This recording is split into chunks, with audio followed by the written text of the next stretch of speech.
my great pleasure to invite Yang Amat Berhormat Datuk Hafiz bin Ghazi, the Menteri Besar of Johor, to deliver the special address. Dipersilakan, Datuk.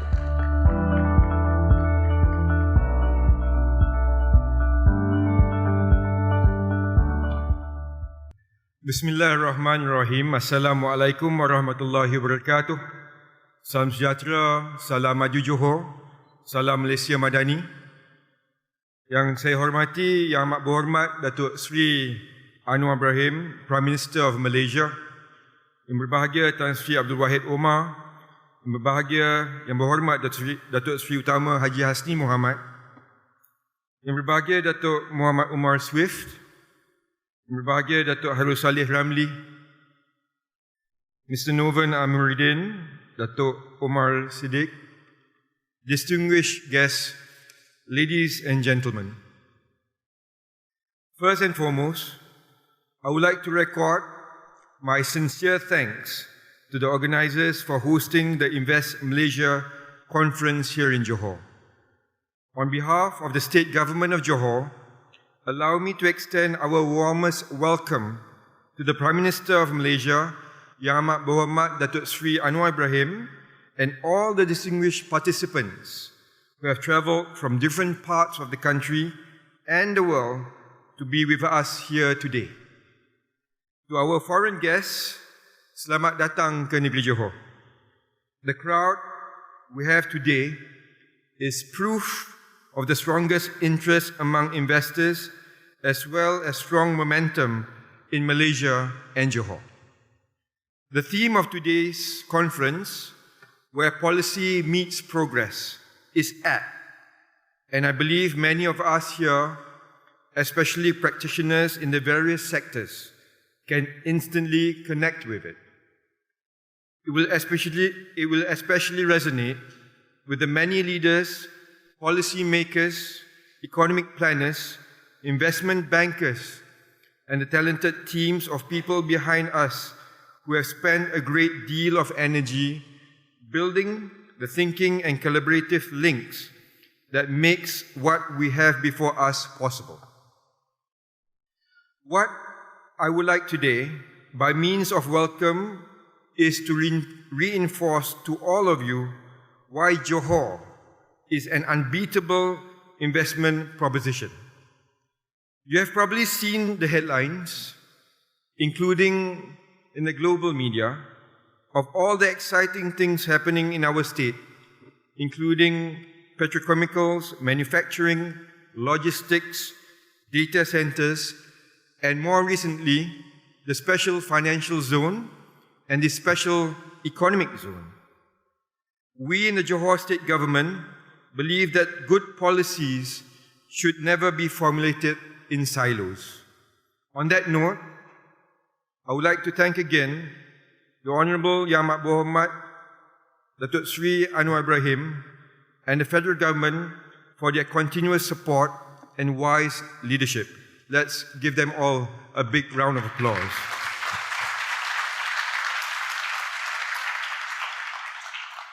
What I want to do today is to shed some light over why these things are more than just merely headlines, to show all how policy is meeting progress here in Johor. Let me put forth briefly 4 points I feel is relevant.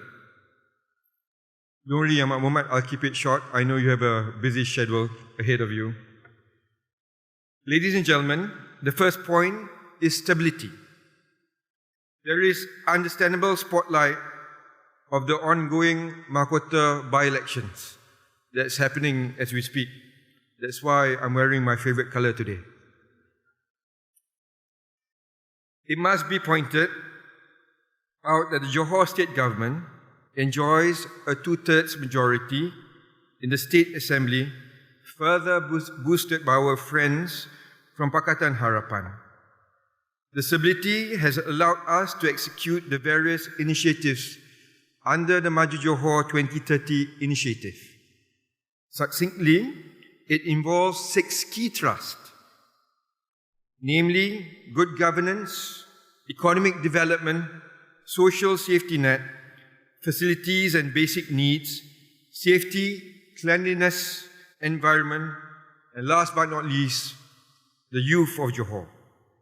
That has served us as an outline to the state's development in the past 2 years. And with the support of the federal government, the results are starting to bear fruit.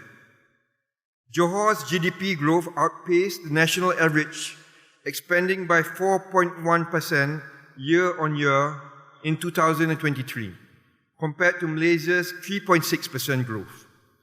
The services and manufacturing sectors contribute 84% of Johor's GDP. Consumer spending and retail trade have been lifted by a rising middle class and increasing per capita income. Furthermore, Johor recorded 5.2 billion ringgit in July exports, contributed by petrochemicals, electronics, and non-metallic materials from well-established industrial areas such as Pengerang, Pasir Gudang, and Tanjung Langsat.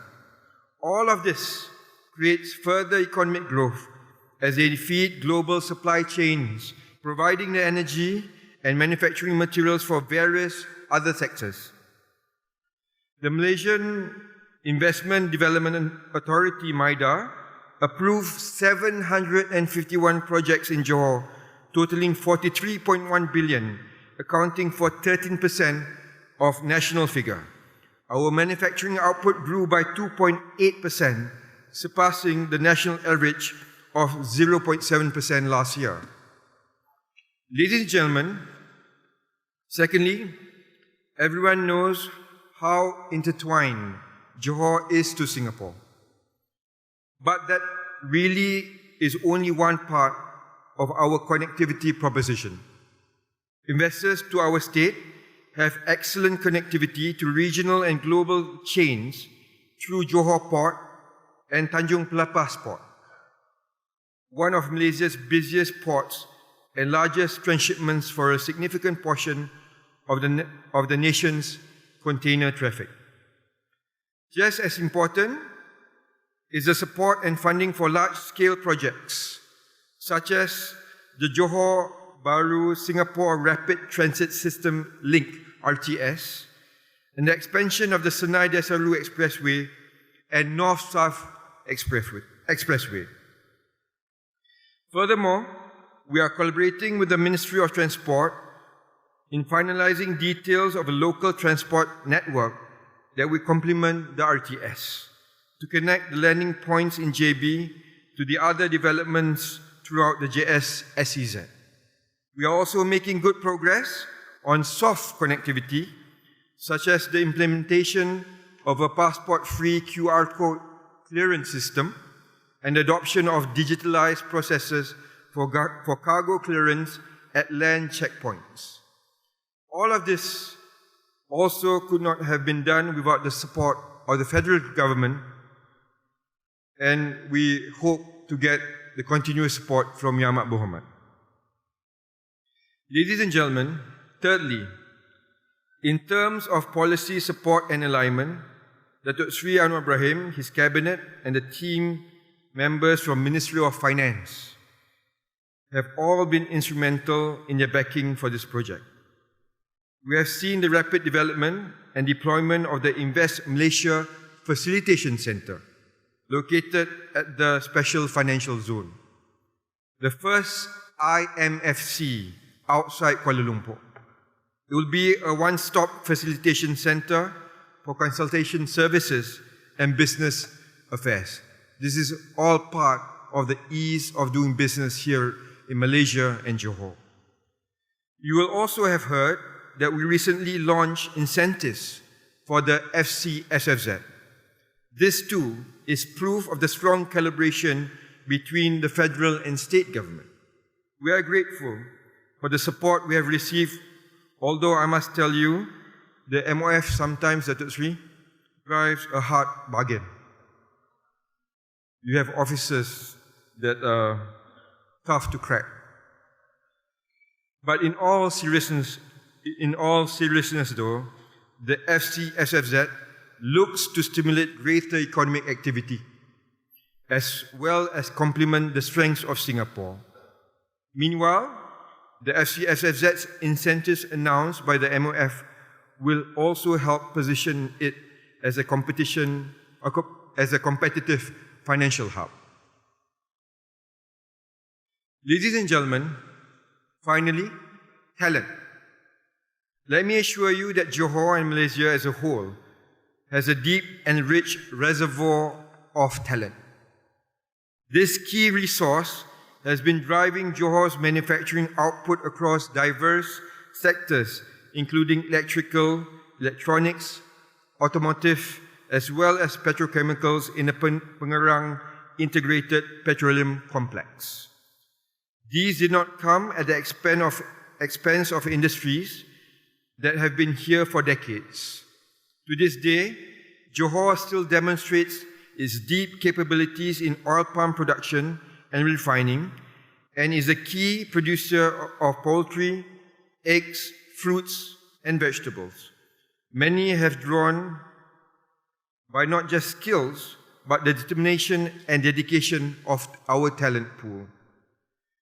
We have also created a Johor Talent Development Council, JTDC, as part of our efforts to contribute to JSSEZ's industry manpower needs. The JTDC will, among other things, study the effectiveness of existing programs and courses. The JTDC had its first meeting on the 17th of July, chaired by Yang Amat Berhormat Deputy Prime Minister Datuk Sri Zahid, and attended by key ministries and agencies to discuss plans to address talent issues in the JSSEZ. Ladies and gentlemen, in conclusion, the point of all of this is that investors in Johor are not beginning from a blank slate. Clearly, you are investing in a constantly nurtured, ongoing growth story, a story that will have many good decades ahead of it. In terms of location, land resources, advanced infrastructure, a diverse economic landscape and talent, Johor is ready to serve as the bedrock of a new economic engine for the country. I am sure Yang Amat Berhormat Prime Minister of Malaysia will expand on how bridging gaps and serving as a center of gravity can be a kind of blueprint where the federal and state agencies work hand in hand to build a better future, not only for ourselves, but inshallah for ASEAN as a whole. Our spirit is this: where Johor wins, so does Malaysia and vice versa. Let us work harder to sustain this momentum to ensure that Malaysia and Johor remain firmly in the radar of the global investments community. Sekian, wabillahi taufiq wal hidayah. Wassalamualaikum warahmatullahi wabarakatuh. Terima kasih. Thank you, Yang Amat Berhormat.